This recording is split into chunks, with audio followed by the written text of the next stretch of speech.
तो मेरा नाम उत्कर्ष श्रीवास्तव और मैं अपने YouTube चैनल टेक्नोमैथ्स पर आपका स्वागत करता हूं। आज हम लोग को क्लास 11 का 1.4 इंट्रोडक्शन पढ़ना है, जिसमें हम लोग को वेन डायग्राम के बारे में बात करना है और ऑपरेशन ऑफ द सेट्स के बारे में बात करना है। सबसे पहले हम बात करेंगे वेन डायग्राम के बारे में।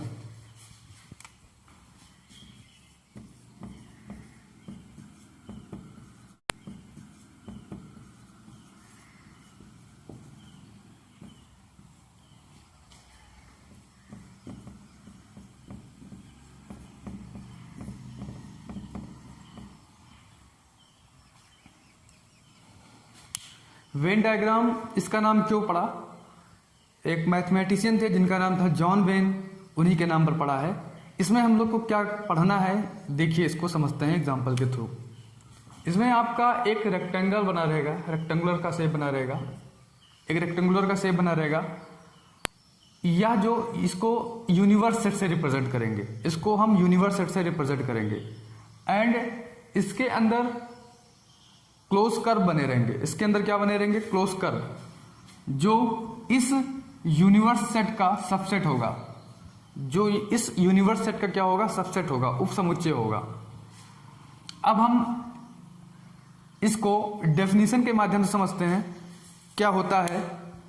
सबसे पहले आपको ये फिगर समझ में आना चाहिए। इसमें ये क्या होगा? जो रेक्टेंगुलर वाला होगा वो होगा यूनिवर्स सेट, और जो क्लोज कर्व में होगा उसको हम बोल देंगे, क्या बोल देंगे? उसको बोल देंगे सबसेट ऑफ यूनिवर्स सेट। चलिए हम डेफिनेशन के थ्रू समझते हैं इसको।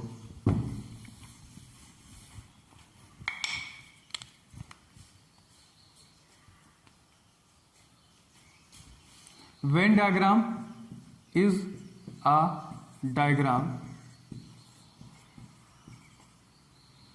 in which universe set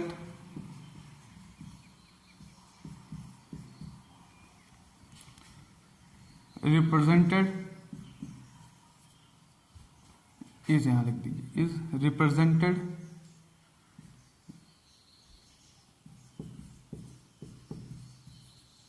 by rectangle and its subset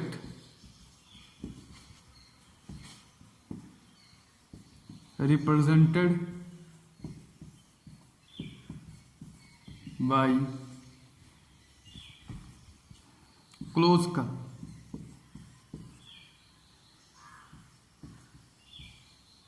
usually circle. अब बात को सुनिए, डेफिनेशन में क्या लिखा है? Venn diagram is a diagram. Venn diagram ऐसा डायग्राम है जिसमें यूनिवर्स सेट को हम किससे रिप्रेजेंट करते हैं? रेक्टेंगल से, मतलब आयताकार से, अभी बताया मैंने। एंड इसके जो सबसेट हैं, इसके जो उपसमुच्चय हैं, इसको हम रिप्रेजेंट करेंगे क्लोज कर्व से। यूजुअली सर्कल जैसे हो सकता है, ठीक है, इलिप्स हो सकता है, सर्कल हो सकता है, कुछ भी हो सकता है, बस क्लोज होना चाहिए। फॉर एग्जाम्पल क्या होगा? मैं एग्जाम्पल लेता हूं, उसे समझाता हूं। मान लीजिए आपका यूनिवर्स सेट है, इसका एलिमेंट है 1 2 3 4 डॉट डॉट डॉट 10 तक। इसमें 1 से लेकर 10 तक क्या है? एलिमेंट है। क्लियर?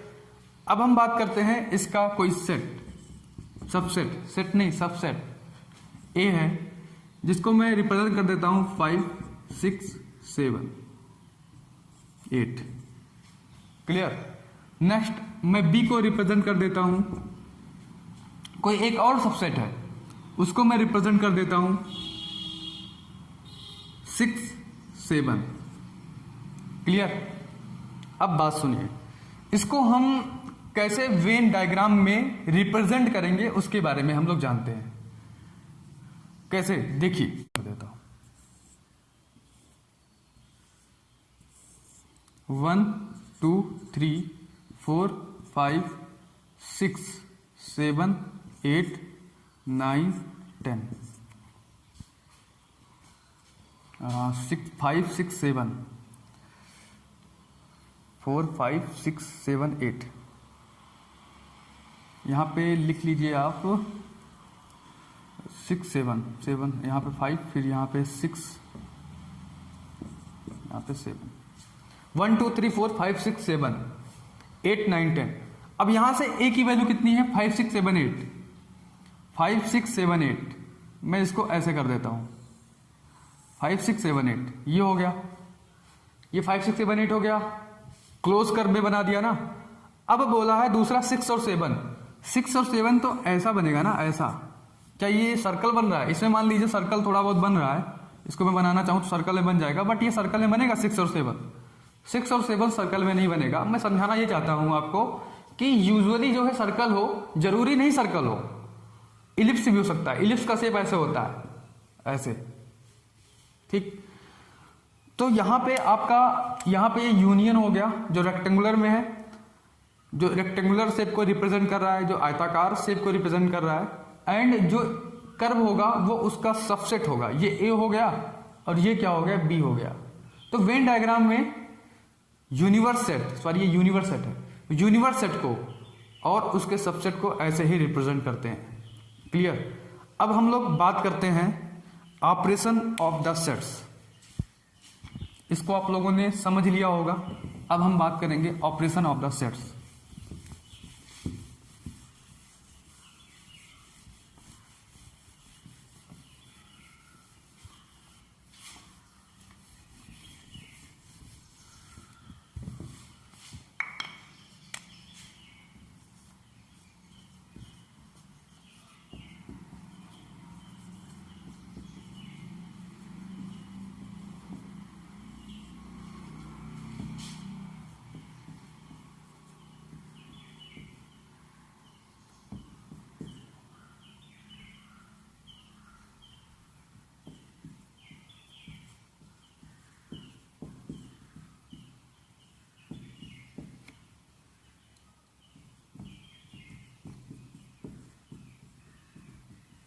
समुच्चयों की संक्रियाएं।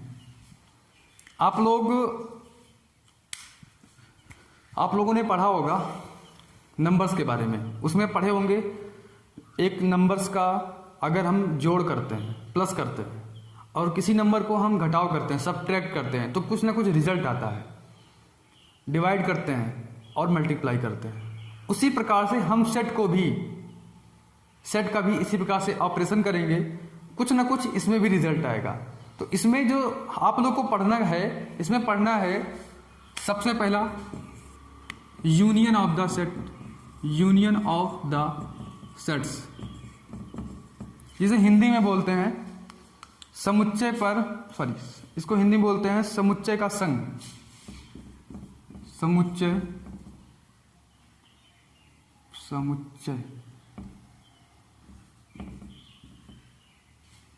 की संघ।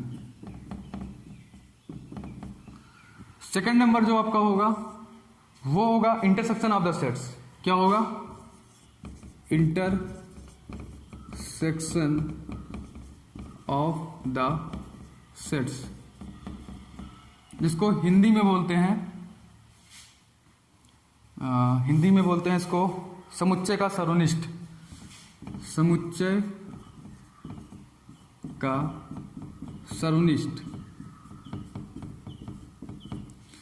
थर्ड नंबर आपको पढ़ना है difference of sets, difference of sets, समुच्चय का अंतर,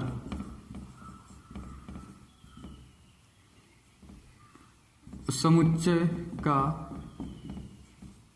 अंतर। क्लियर? आपको ऑपरेशन ऑफ द सेट्स में इतने पढ़ने हैं, तीन पार्ट पढ़ने हैं। सबसे पहले पढ़ना है union of the sets, second number पे क्या पढ़ना है intersection of the sets, third number पे क्या पढ़ना है डिफरेंस ऑफ द सेट्स। एक एक बात करते हैं, एक एक का। पहला हम बात करेंगे यूनियन ऑफ द सेट्स का। इसको मैं पहले समझाता हूं एग्जाम्पल के थ्रू। आप इसको पहले एग्जाम्पल के थ्रू समझिए। मान लीजिए मैं एक सेट ले लेता हूं a = 1 या फिर ठीक है 1 2 3 4 5 6 और आपका दूसरा मैं सेट ले लेता हूं 4 5 6 7 8 9 10। अब सुनिए इसका जो डेफिनेशन होगा, मैं इसका डेफिनेशन ऐसे लिखेंगे, हम लोग डेफिनेशन के थ्रू समझते हैं इसको।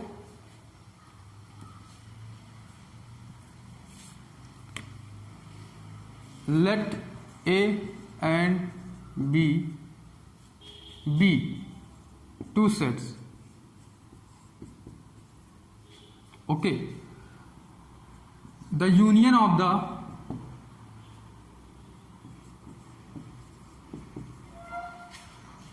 A set A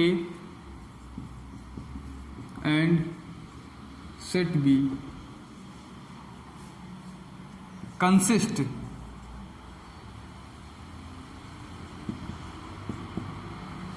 the union of the set A and set B consist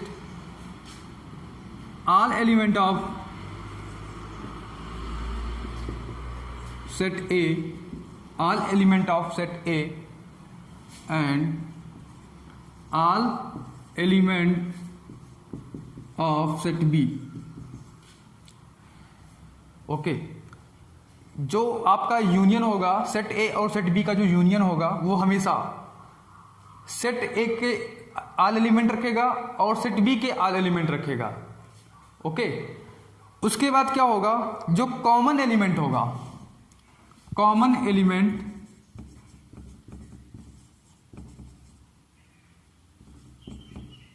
being common element being taken once। अब बात को सुनिए, यहां पे मैंने एग्जांपल लिया set A and set B, उसके बाद मैंने इसका डेफिनेशन बताया। अब डेफिनेशन के थ्रू हम इसको समझते हैं। कह रहा है कि let A and B two sets, A और बी दो समुच्चय हैं। The union of the set A and set B, जो सेट ए और सेट बी का यूनियन होगा वो कंसिस्ट करेगा, रखेगा all element of set A, set A के सारे एलिमेंट, and all element of set B, और सेट बी के भी सारे एलिमेंट। उसके बाद बोल रहा है कि कॉमन एलिमेंट, जो ए और बी में कॉमन एलिमेंट होगा उसको हम एक बार लिख देंगे। अब बात को सुनिए कैसे इसको रिप्रेजेंट करते हैं। इसको हम रिप्रेजेंट करते हैं किसको, the union of the set A and set B को, समुच्चय के संघ को, ए यूनियन बी को ऐसे हम रिप्रेजेंट करेंगे। क्लियर, ए यूनियन बी को हम ऐसे रिप्रेजेंट करेंगे। यहां पे मैं डेफिनेशन के थ्रू जो बोल रहा उसी को मैं कर रहा हूं। The union of set A and set B consist all element of set A, सारे सेट के एलिमेंट को कंसिस्ट करेगा। मैं लिख देता हूं 1 2 3 4 5 6, कितना 6 है। फिर उसके बाद फिर लिख देता हूं 4 5 6 7 8 9 10, लिख दिया। जो बोला मैंने लिखा all element of set A and all element of set B. Clear. अब सुनिए यहां पे फिर बोला है लास्ट में common element being taken once, जो कॉमन एलिमेंट है। आप ध्यान से देखिए यहां पे 4 दो बार आ गया कॉमन है, तो मैं इसको कितने बार लिखूंगा, एक बार। तो एक 4 को मैं गायब कर दूंगा। 5 को 2 बार लिखा है तो एक 5 को भी गायब कर दूंगा। 6 2 बार लिखा है तो 6 को भी गायब कर दूंगा। नहीं 6 को गायब। 1 2 3 4 1 2 3 4 5 6 7 8 9 10, ठीक है। हाँ सही है। तो जो 2 बार लिखा होगा उसको मैं एक बार लिख दूंगा।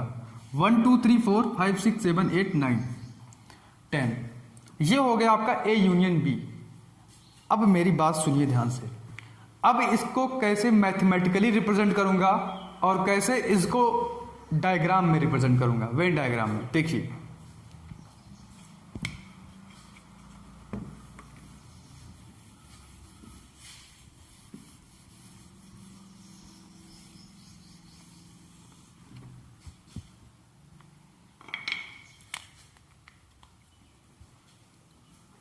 इसको मैथमेटिकली कैसे रिप्रेजेंट करते हैं, ये देखिए। अगर मान लो ए यूनियन बी है, क्लियर, फिर यहां पे क्या होगा, A union B equal to X such that, A union B equal to X such that X belong करेगा ए में और एक्स बिलोंग करेगा बी में, और मतलब होता है या। अब बात सुनिए, अब इसका मतलब समझना जरूरी है। यहां पे और क्यों लगा है, मैं एग्जांपल यही वाला लेता हूं, ध्यान से सुनिएगा। सेट ए के, देखो यहां पे ए यूनियन बी में क्या है, सेट ए के एलिमेंट है या तो सेट बी के एलिमेंट है, सेट ए के एलिमेंट है या फिर सेट बी के एलिमेंट है, या फिर दोनों सेट के एलिमेंट है। वही तो लिखा है, यक्स बिलोंग करेगा ए में, यक्स जो है सेट ए का एलिमेंट है, एक्स जो है सेट ए का एलिमेंट है, और एक्स जो है बी का भी एलिमेंट है। इसका मतलब सेट ए का ए यूनियन बी में, ए यूनियन बी में क्या होगा, ए यूनियन बी में ये होगा कि सेट ए का एलिमेंट भी होगा और सेट बी का भी एलिमेंट होगा, और नहीं होगा या फिर, तो यही तो लिखा है, या फिर सेट ए का एलिमेंट होगा या फिर सेट बी का एलिमेंट होगा, है ना। और क्या है, या फिर दोनों सेट का एलिमेंट होगा ए यूनियन बी में। क्लियर। अब बात को सुनिए, इसका रिप्रेजेंटेशन यही है, बहुत ही इंपॉर्टेंट है। अब हम बात करते हैं वेन डायग्राम की, इसके कैसे होगा, इसके वेन डायग्राम के बारे में बात करते हैं हम लोग। वेन डायग्राम कैसे बनेगा इसका, देखिए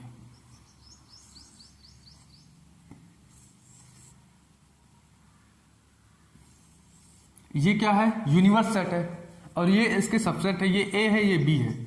यूनिवर्स सेट में क्या आएगा, टोटली जितने भी एलिमेंट है सभी आ जाएंगे ए और बी के। अब यहां पे देखिए, पहले हम बात करते हैं ए की। ए कितना है, मान लीजिए ए इक्वल टू है 1 2 3, ओके 1 2 3। बी इक्वल टू कितना है 3 4 5। तो यहां पे क्या होगा, ए होगा 1 होगा और 2 होगा। अब दोनों में कॉमन क्या है, 3 कॉमन है, 3 दोनों में कॉमन है। फिर लिख दूंगा 4 एंड 5। तो इसको जब मैं वेन डायग्राम में इसको जब रिप्रेजेंट करूंगा तो इस प्रकार से रिप्रेजेंट करूंगा।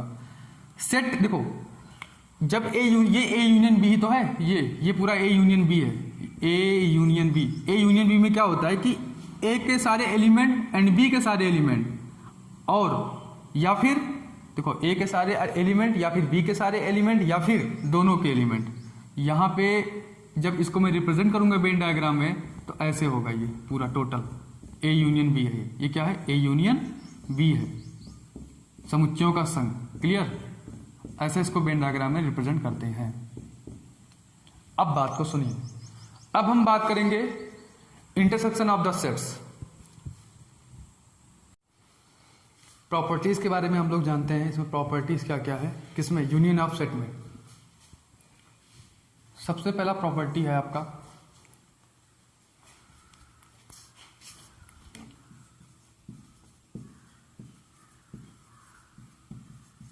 Commutative law,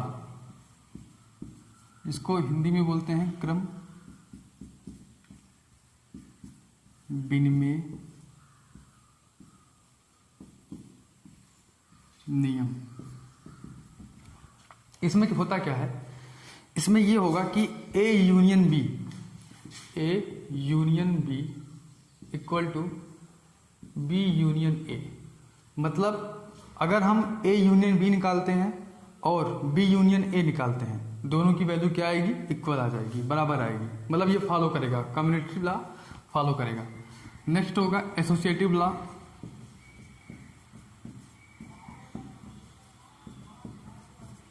associative law Hindi में बोलते हैं साहचर्य नियम। इसमें क्या होगा, इसमें क्या होगा, इसमें ये होगा A union B union C, A union B union C equal to A union B union C. अगर हम सबसे पहले क्या निकालेंगे, ए यूनियन बी निकालेंगे, फिर उसके बाद सी के साथ यूनियन निकालेंगे। इसमें क्या होगा, सबसे पहले बी यूनियन सी निकालेंगे, फिर ए के साथ यूनियन निकालेंगे। इस रूल को भी ये फॉलो करेगा, इस रूल को भी ये फॉलो करेगा। नेक्स्ट थर्ड नियम होगा इसका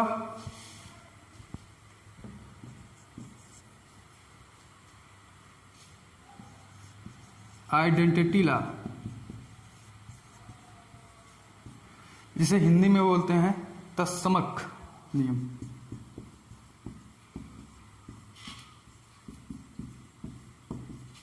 ओके, इसमें होगा क्या, अगर हम ए का यूनियन ए से निकालेंगे तो हमेशा ए आ रहा है। एक क्या दे रहा है, आइडेंटिटी दे रहा है, मतलब अगर हम ए का ए के साथ यूनियन लेंगे तो क्या आएगा, ए आएगा। क्लियर।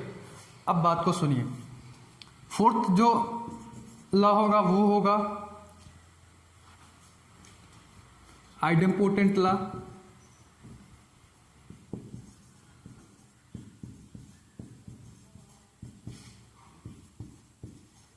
जिसको हिंदी में बोलेंगे वर्गसम नियम।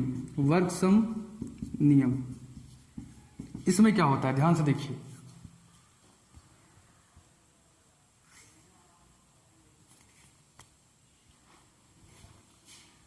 यहां पे ध्यान से देखिए, प्रॉब्लम ये है कि यहां पे ए का साथ फाई के साथ यूनियन लिया जाएगा तब ए आएगा। यहां पे फाई क्या है, आपका एम्पटी सेट है, यहां पे फाई होगा। यहां पे ए का जब हम कभी भी फाई के साथ क्या लेंगे, यूनियन लेंगे, जैसे फाई कोई क्या होता है, सेट होता है, तो फाई सभी का सबसेट होता है। अगर ए का फाई के साथ यूनियन लेंगे तो हमेशा क्या, ए ही तो आएगा, क्योंकि फाई का मतलब कुछ भी नहीं। तो अगर मैं यूनियन लेता हूं तो हमेशा क्या आएगा, ए आएगा। तो एक आइडेंटिटी दे रहा है, इसका मतलब ये क्या होगा, तत्समक नियम होगा। क्लियर। अब हम इसी में बात करेंगे, ए यहां पे आइडेम्पोटेंट लॉ में क्या होगा, ए यूनियन ए जब लेंगे तो हमेशा क्या आएगा, ए आएगा। क्यों आएगा, क्योंकि ए यूनियन ए, आप अगर ए बराबर 1 2 3 ले लो एग्जांपल, फिर ए बराबर 1 2 3 है, इसका यूनियन लोगे तो ए यूनियन यही तो आएगा, यही तो आएगा। क्लियर। अब बात को सुनिए, ये हो गया वर्गसम नियम। नेक्स्ट है आपका law of you. Law of you, universe नियम, यूनिवर्स का नियम।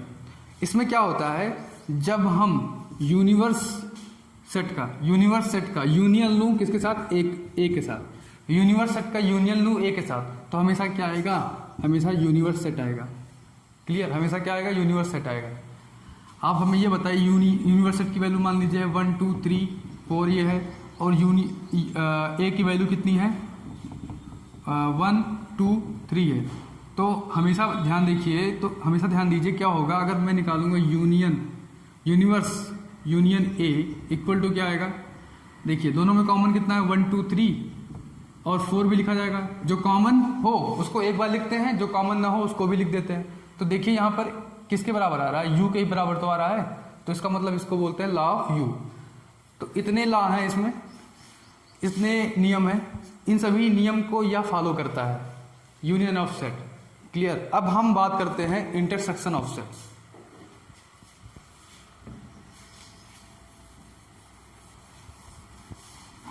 Intersection of sets,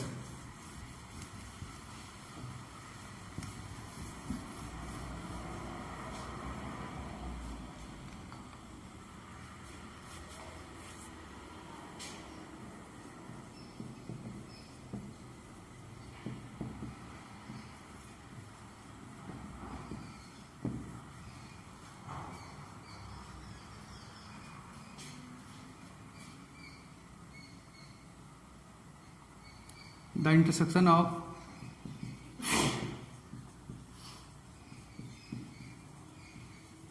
set A and set B, the intersection of set A and set B is the set of element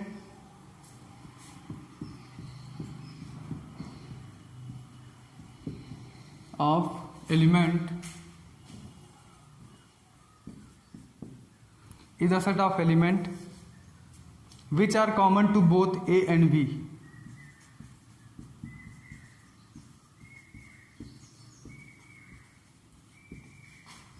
Both A and B. देखिए set A और set B का जो intersection होता है वह कौन सा सेट होता है, यहां पे मैं एग्जांपल लेता हूं, मैं समझाता हूं एग्जांपल के थ्रू। 1 2 3 4 बी इक्वल टू हो गया 3 4 5 6। अब ध्यान से सुनिए, इसको कैसे लिखते हैं, ए इंटरसेक्शन बी ऐसे लिखेंगे, A intersection B equal to, बोला था intersection of set A and B, यहां पे उल्टा यू बन जाएगा, उल्टा U, set A and set B is the set of element which are common both A and B, मतलब जिसमें दोनों क्या हो, कॉमन हो, ए और बी में जो कॉमन होता है, ए और बी में कॉमन क्या है 3 and 4, तो यही हो जाएगा हमारा इंटरसेक्शन ऑफ सेट। क्लियर। आपने यूनियन में क्या पढ़ा था, यूनियन में ये पढ़ा था जो कॉमन हो उसको भी लिखते हैं, जो कॉमन ना हो उसको भी लिखते हैं, लेकिन इसमें क्या होगा, जो कॉमन होगा केवल उसी को लिखेंगे, तो यही आपका डेफिनेशन था। अब बात करते हैं इसके आगे की, इसको मैथमेटिकली कैसे रिप्रेजेंट करते हैं उसके बारे में बात कर लेते हैं। मैथमेटिकली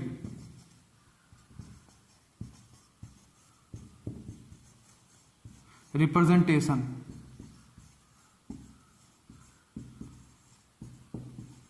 इसको मैथमेटिकली कैसे रिप्रेजेंट करते हैं, देखिए यहां पे हो जाएगा A intersection B equal to X such that X belongs to A, तथा मतलब एंड, यहां पे एंड रहेगा, and X belongs to B. यहां पे जो ये एलिमेंट है, ए इंटरसेक्शन बी का जो एलिमेंट है, ये किस में बिलोंग करेगा, ए में बिलोंग करेगा तथा बी में बिलोंग करेगा। क्लियर। उसमें आपने क्या पढ़ा था, उसमें ये पढ़ा था कि एक्स जो है ए में बिलोंग करेगा या फिर बी में बिलोंग करेगा या फिर दोनों में बिलोंग करेगा, एक्स या तो ए में बिलोंग करेगा या तो बी में बिलोंग करेगा या तो दोनों में बिलोंग करेगा। यहां पे एक्स जो है ए में बिलोंग करेगा तथा एक्स बी में बिलोंग करना चाहिए, तभी ये ए इंटरसेक्शन बी होगा। अब बात को सुनिए, इसको कैसे हम वेन डायग्राम में रिप्रेजेंट करते हैं, इसको देखते हैं।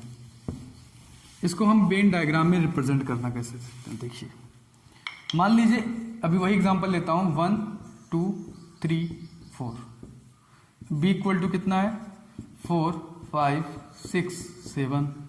अब यहां से ए इंटरसेक्शन बी कैसे निकालेंगे आप बताइए। यहां पे मैं डायग्राम जब बनाऊंगा इसका, तो जो रेक्टेंगल में होता है वो क्या होता है, आपका यूनिवर्स सेट होता है।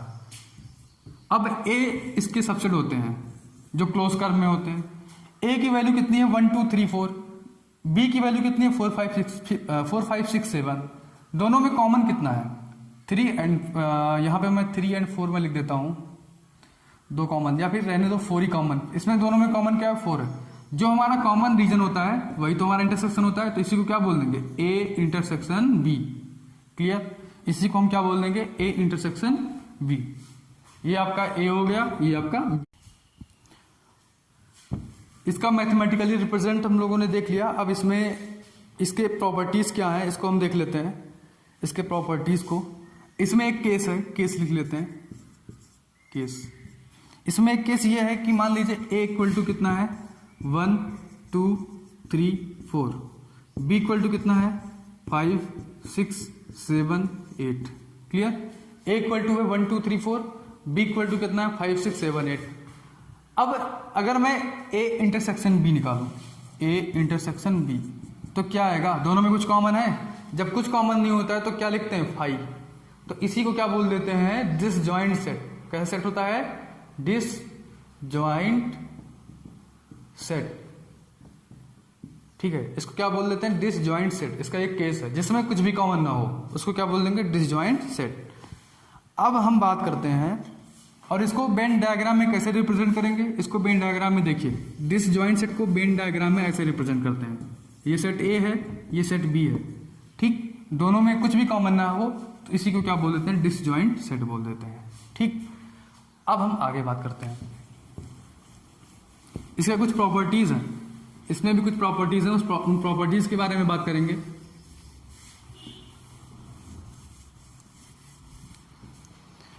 प्रॉपर्टीज के बारे में बात करते हैं। प्रॉपर्टीज क्या क्या है, पहला, इसमें भी वही होगा, पहला कम्यूटेटिव लॉ,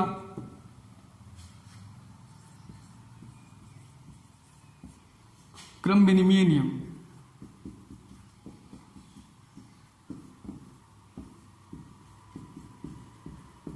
क्लियर। यहां पे क्या होगा A intersection B equal to B intersection A, ये हो जाएगा आपका। सेकंड जो होगा आपका एसोसिएटिव लॉ,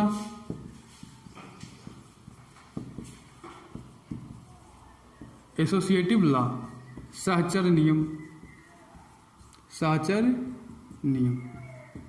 इसमें क्या होगा, same A intersection B intersection C, यहां पे फिर A intersection B intersection C. पहले हम ए इंटरसेक्शन बी निकालेंगे, उसके बाद इंटरसेक्शन सी। इसमें क्या होगा, पहले हम बी इंटरसेक्शन सी निकालेंगे, उसके साथ ए के साथ निकाल लेंगे इंटरसेक्शन। थर्ड नियम इसमें क्या होगा, थर्ड नियम होगा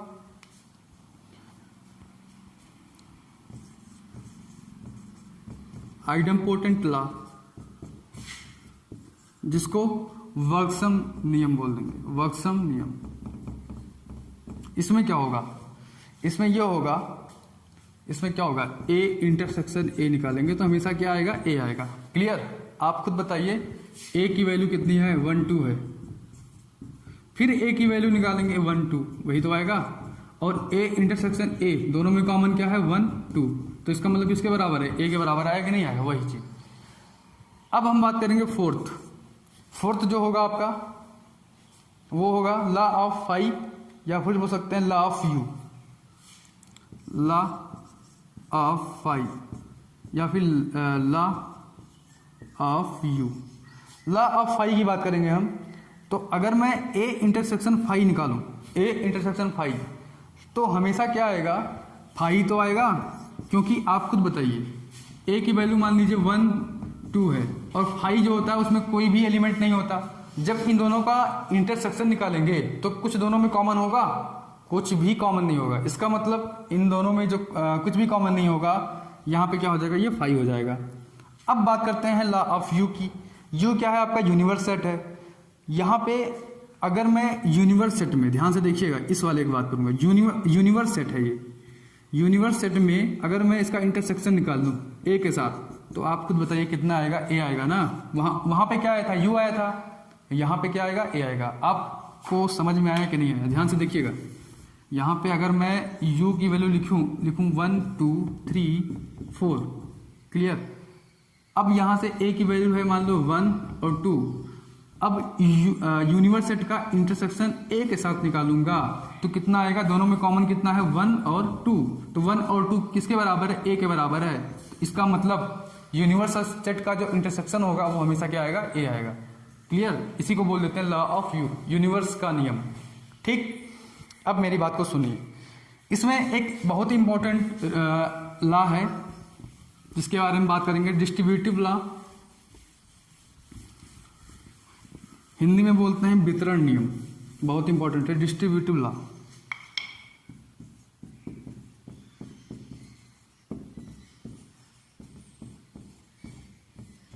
हिंदी में क्या बोल देंगे, वितरण नियम।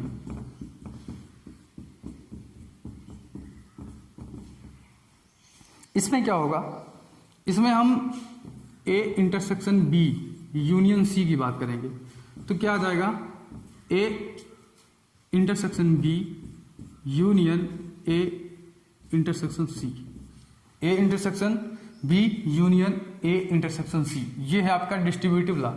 अगर मैं ऐसे लिखूं इसको, A union B intersection C, तो कितना हो जाएगा, A union B intersection A union C. Clear.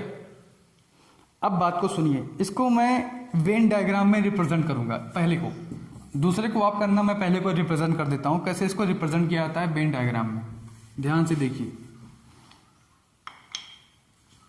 Venn diagram बनाता हूं, सबसे पहले मैं लेता हूं LHS को। क्या लेता हूं, LHS को। जब LHS को लूंगा तो A intersection B union C को वेन डायग्राम पे कैसे रिप्रेजेंट करेंगे, A intersection B union C. सबसे पहले हम बी यूनियन सी निकालेंगे। क्या निकालेंगे, बी यूनियन सी। आपको पता है बी यूनियन, मान लीजिए ये बी है, ये सी है, तो बी यूनियन सी कैसे निकलेगा, ये सारे बी यूनियन सी है ना, जितने शेडेड रीजन है, बी यूनियन सी है कि नहीं है, बताइए। बी यूनियन सी है। अगर मैं बात करूं ए के साथ इंटरसेक्शन निकालना है, अगर मैं बात करूं ए के साथ इंटरसेक्शन निकालना है, तो इंटरसेक्शन कैसे निकलेगा, इंटरसेक्शन होता है कॉमन पॉइंट ना, तो ये वाला पार्ट जो शेडेड रीजन दिख रहा है आपको डार्क में, ये क्या हो जाएगा आपका A intersection B union C. देखो ये ए हो गया, इंटरसेक्शन वाला पॉइंट ये हो गया, बी यूनियन सी। अगर मैं ये LHS है, अगर मैं RHS की बात करूं, देखिए जो डार्क पॉइंट होगा वही आपका क्या होगा, A intersection B union C होगा। अगर मैं RHS की बात करूं तो RHS को मैं कैसे लिखूंगा, ध्यान से देखिए, A इंटरसेक्शन B, सबसे पहले मैं निकालूंगा A इंटरसेक्शन B, तो A इंटरसेक्शन B ऐसे तो होगा, ये हो गया A B, तो यहां पे A इंटरसेक्शन B आ गया कि नहीं आ गया, बताइए, आ गया। फिर अगर मैं A इंटरसेक्शन C की बात करूं, A इंटरसेक्शन C की बात करूं, A इंटरसेक्शन C कैसे निकलेगा, ये हो गया A, ये हो गया C, इसका इंटरसेक्शन हो गया ये हो गया A इंटरसेक्शन C। अब इन दोनों को कंबाइन जब मैं करूंगा तो क्या आएगा, दोनों को कंबाइन करूंगा, ध्यान से देखिएगा, ये A इंटरसेक्शन B, ठीक, A intersection B union A intersection C कैसे निकलेगा, देखिए यहां पे पहले हम A इंटरसेक्शन C बना देते हैं, क्या बना देते हैं, A इंटरसेक्शन C, या सॉरी A इंटरसेक्शन B, थोड़ा सा जूम करके बनाता हूं। आप लोगों ने LHS लिख लिया होगा, अब मैं RHS को करता हूं प्रूफ डायग्राम से। यहां पे ध्यान से देखिए, ध्यान से, यहां पे जब मैं A इंटरसेक्शन B को लूंगा, A इंटरसेक्शन B, क्लियर, उसके बाद फिर A इंटरसेक्शन C लूंगा, यहीं पर मैं ले लेता हूं A इंटरसेक्शन C, यहां पे होगा ये A इंटरसेक्शन C का यूनियन लेना है, तो यही हमारा कॉमन रीजन आएगा ना, देखिए ध्यान से, यही तो कॉमन रीजन आएगा, तो इसी को तो निकालना था, यही हमारा हो जाएगा A intersection B union A intersection C, clear, पहले A इंटरसेक्शन B फिर A इंटरसेक्शन C का यूनियन, यही हमारा क्या होगा, कॉमन रीजन, मतलब यहाँ पे यही हमारा होगा शेडेड रीजन, यही हमारा हो जाएगा शेडेड रीजन। आई होप आपको समझ में आ गया होगा। अब हम लोग इसमें डिफरेंस ऑफ सेट्स के बारे में कल बात करेंगे। आज के लिए हम इतना ही करते हैं। अगर आपको वीडियो समझ में आया हो, क्लास समझ में आया हो, तो ज़रूर सब्सक्राइब करिएगा और शेयर करिएगा। Thank you.